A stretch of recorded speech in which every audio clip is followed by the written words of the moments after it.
தற்போதைய உடனுக்குடன் நேரலையை பார்த்துக் கொண்டிருக்கிறோம். கள்ளக்குறிச்சி மாவட்டம் உளுந்தூர்பேட்டையை அடுத்த பரிக்கல் ஸ்ரீ லட்சுமி நரசிம்மர் கோவில் திருத்தேரோட்டம் வெகு விமரிசையாக நடைபெற்றது.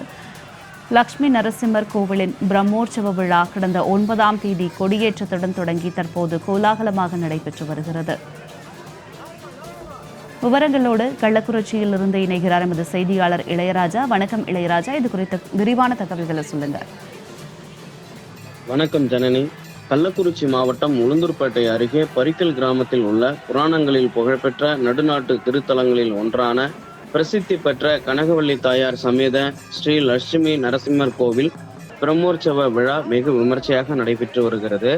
6 ஆண்டுகளுக்கு பிறகு நடைபெறும் இந்த பிரம்மோற்சவ விழா கடந்த 9ஆம் தேதி கொடியேற்றத்துடன் தொடங்கியது. தொடர்ந்து தினசரி பெருமாளுக்கு சிறப்பு அபிஷேக ஆராதனை நடைபெற்று வருகிறது. சிம்மம், யானை, குதிரை, கருடன் உள்ளிட்ட வெவ்வேறு வாகனங்களில் பெருமாள் எழுந்தருளித்து வீதி உலாவும் நடைபெற்றது. இந்த விழாவின் முக்கிய நிகழ்வாக திருத்தேரோட்டம் இன்று வெகு விமர்சையாக நடைபெற்று வரும் நிலையில் இதற்கு முன்னதாக லட்சுமி நரசிம்மருக்கு சிறப்பு பூஜைகள் நடைபெற்றது. அதனைத் தொடர்ந்து அலங்கரிக்கப்பட்ட இந்த தேரில் சிறப்பு அலங்காரத்தில் உற்சவர் லட்சுமண நரசிம்மர் கனகவள்ளி தாயுடன் எழுந்தருளித்து பக்தர்களுக்கு காட்சியளித்து வரும் நிலையில் பின்னர் தேரோட்டம் வெகு விமர்சையாக தொடங்கி நடைபெற்று வருகிறது.